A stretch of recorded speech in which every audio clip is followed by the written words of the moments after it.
Well, good evening, everybody. Because we are a little bit behind schedule, I'm going to go ahead and start. Let me just get this set up. So for those of you who may already know me, you know me as Kristen Meghan, the loudmouth liberty enforcer. I am a contributor for Infowars.com, the Next News Network, and a bunch of alternative media sites. I want to tell you a little story about my previous identity. In my previous identity, I'm known as Sergeant Kristen Edwards.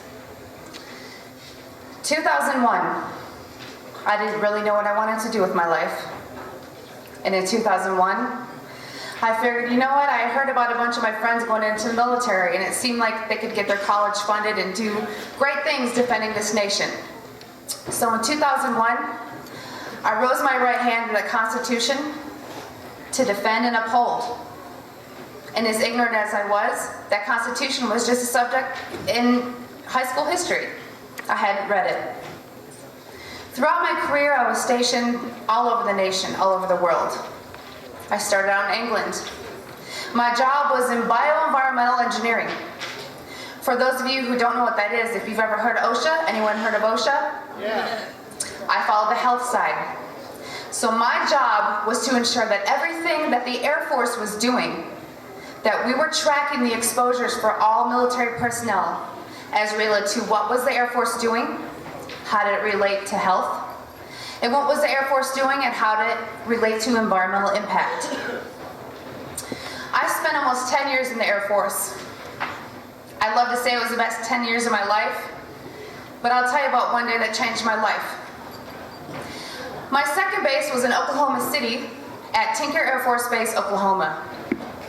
How many of you have heard about Geo-Engineering or Chemtrails? Yeah. Yes. How many of you have heard it's a crazy loon conspiracy theory? I just want to ask you guys one question. Do I look crazy to you? No. Did I talk to any plants or walk up here backwards, or am I wearing a tinfoil hat? I'm not crazy. Throughout my military career in the Air Force, I was made rank my first time. I had 4 stripes on my shoulder. I had medals like you couldn't believe. I was the exemplary Staff Sergeant United States Air Force. I actually was transferred from one base to another to do a special operation because of my stellar background. When I was at Tinker Air Force Base, Oklahoma, I heard about Geo-Engineering, and I thought, oh, those crazy conspiracy loons. I'm sure we've all heard of Alex Jones from Infowars.com. Yeah. The man I once thought was a loon, wearing a tinfoil hat, living in a bunker, that I just shunned off as, you know, this guy doesn't get it. Did he strap on a uniform? Has he gone out there and defended his country? Well, it was around 2007 that I first heard about Geo-Engineering. And I started to piece the puzzles together, like a spouse who thinks their husband or wife is cheating, when all the dots start to connect, right? Well, part of my job in bioenvironmental engineering was to approve hazardous materials that came on the base. So whether you were using a simple spray can of paint, or you were ordering an oil solvent to degrease airplanes, I sat at a computer and I approved those hazardous materials on base and tied them to a process and a building. Now, there are certain things we all know in the military that are classified, right? Yep. So even though I had a security clearance, it says a need-to-know basis. So when I started approving what is called an Air Force Form 3952, the approval of hazardous materials, and I started seeing barium, aluminum oxide, and strontium come on the base from a contractor whose name was not listed, which was not normal, I started to realize that those crazy tinfoil hat-wearing conspiracy theorists might not be so crazy. So in 2008, amongst myself, I lived about less than a mile behind the flight line at Tinker Air Force Base, Oklahoma, in Oklahoma City. And due to my background as an industrial hygienist and an environmental specialist, I conducted soil grid sampling and grade sampling. Those of you who may not be too privy to chemistry, you know that there's natural elements occurring in Earth. Aluminum is one of them. However, barium, radioactive, and strontium are not. So I conducted those samples and saw limits in my community that would make your head spin. And I started to realize that those peers within my professional community that were trying to wake those of us in the military up were right. So right when I decided, I was on the fence, should I re-enlist? I was pregnant, just so you know, with my now 9-year-old daughter, Nuggie. You'll see her walking around. And I thought, wow, this is my livelihood. Do I question this? Or do I re-enlist and move forward? Amongst my ignorance, I moved forward, and I re-enlisted again. I raised my right hand to the Constitution, which I had not read all the way through. So after Oklahoma City, Oklahoma, I got transferred to 90 miles south of here, Warner Robins Air Force Base. Anyone know where that is? Yeah, it's like the big hub here in Georgia to fund the military. There's a lot of civilians that work there. It's 85% civilianized, 15% military. While I was at Warner Robins Air Force Base, let me remind you, I mentioned earlier that I got transferred from one base to another due to my professional background. Because I was such a stellar NCO in the Air Force, they transferred me from one depot maintenance base to the other one in the Air Force, Warner Robins. While at Warner Robins Air Force Base, I thought I was defending my country on a home front, making sure that all those people that went out there, front line, were safe and protected from carcinogens, radiation, inhalation, drinking water, noise, all of it. My job was to protect them so they could be all they can be. In 2009, late 2009, I stumbled upon something that changed my life. I ran across an operation at Warner Robins Air Force Base, which was exposing thousands of civilians to carcinogens. Those of you that are familiar with OSHA, in general industry and construction industry, for different constituents known as hazardous materials, OSHA sets levels for which certain employees can be exposed to. Well, what if I told you that these employees were exposed 100 times over that occupational exposure limit? That should probably scare you. That's an acute and an immediate hazard to carcinogens. People were getting sick.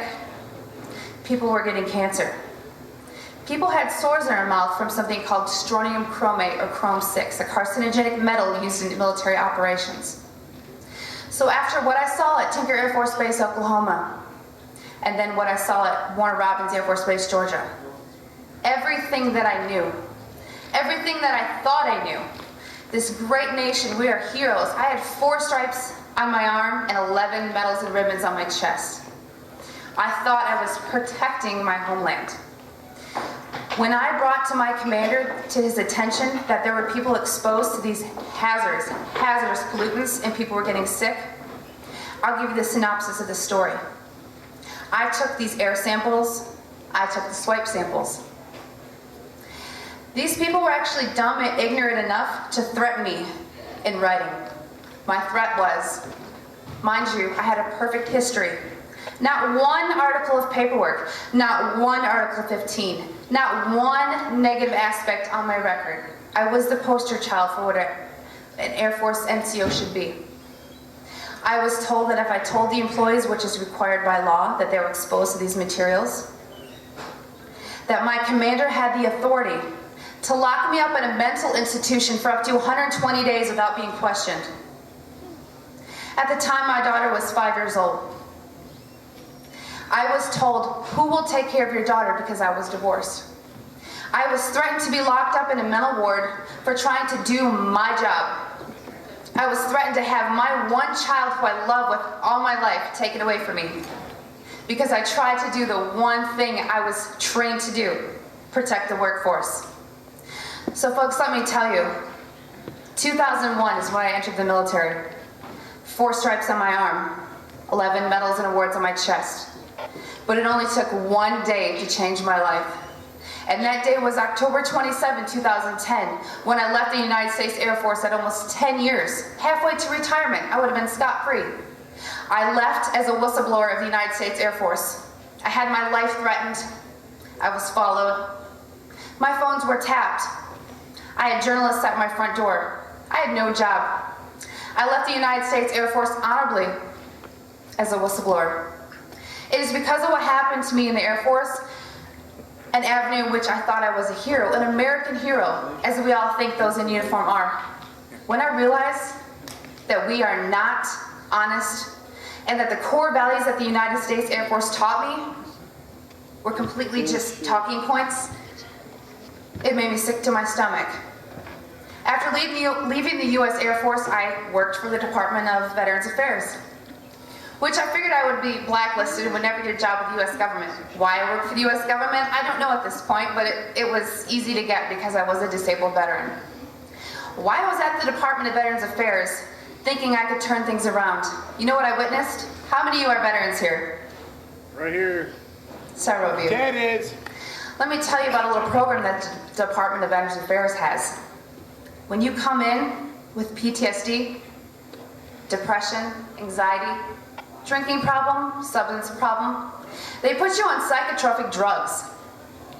They put you on psychotropic drugs in which they get kickback for and profit for from Big Pharma. And then when you get addicted, they put you in a program called DDTC. It's called Drug Demand Treatment Center.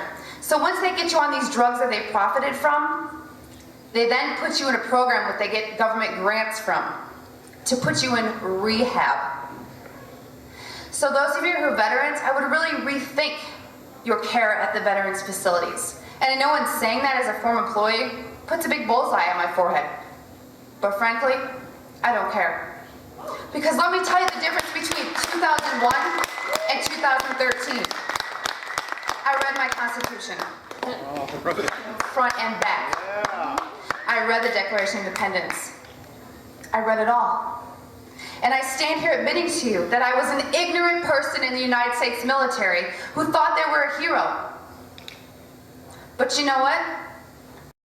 Ego, I can tell you, I consider myself a hero or an idol now. Because I put my career on the line as an industrial hygienist who now works in the private sector after leaving the VA. And as a contributor to Infowars.com, to the Next News Network, to different avenues which you can spread your message, I realized that instead of dwelling on all the negative that really changed my life, I am here to redeem myself. And I'd ask you that are veterans, or any of you that are civilian, what do you do in your careers? Do you work in the medical profession? Do you work in an airport? Where do you work? And what do you see? Because I guarantee you, if you step back and you connect those dots, you will see things that never made sense to you before. So as I fight the hatred and the disinformation trolls and those who try to ruin my reputation, for every negative thing I find about myself on the internet, excuse my French, but it pisses me off. And you know what? It makes me pull out some more documents that I took before I left the United States Air Force. And I save them, and I publish them, and I send them to my family members throughout the country. And I have friends tell me, be careful. You know what I tell them? Be careful what? I was in the United States military. They have my social security number and my address and my cell phone number. They can find me. So what I want to leave with you here today is to tell you, if you know someone who's in the military now, or you know a veteran, engage them. It's your due diligence. Whether you or not you agree with, quote, conspiracy websites like Infowars.com or Prison Planet, or whether you believe in Geo-Engineering or Chemtrails, please believe me because I saw it firsthand, okay? This is not what I want to be known for. It's a huge target on my back. I ask you to ask those veterans in your family or those friends and ask them to rise up, as Robbie Wells says. Do your part. Defend your nation. Join Oath Keepers. Get in touch with all the alternative media outlets. Support the acts and musicians. You guys, it all matters. I have people tell me, why do you do what you do? There's nothing we can do about it. I know the TSA is unconstitutional, but what can we do about it? Well, let me tell you, I've done things about it, okay? I've shot documentaries. I've done TV shows. I have things in the works I can't even mention so that they don't get edited before they air. You can do something about it. So just remember these numbers. 2001, I thought I was doing good. 4 stripes on my arm, 11 medals on my chest. One day to change my life. What day will be yours? Because trust me, it will come. It will directly affect you, and you will remember this. So please, rise up, do your due diligence, do your own investigations, and support your military by educating them. Thank you.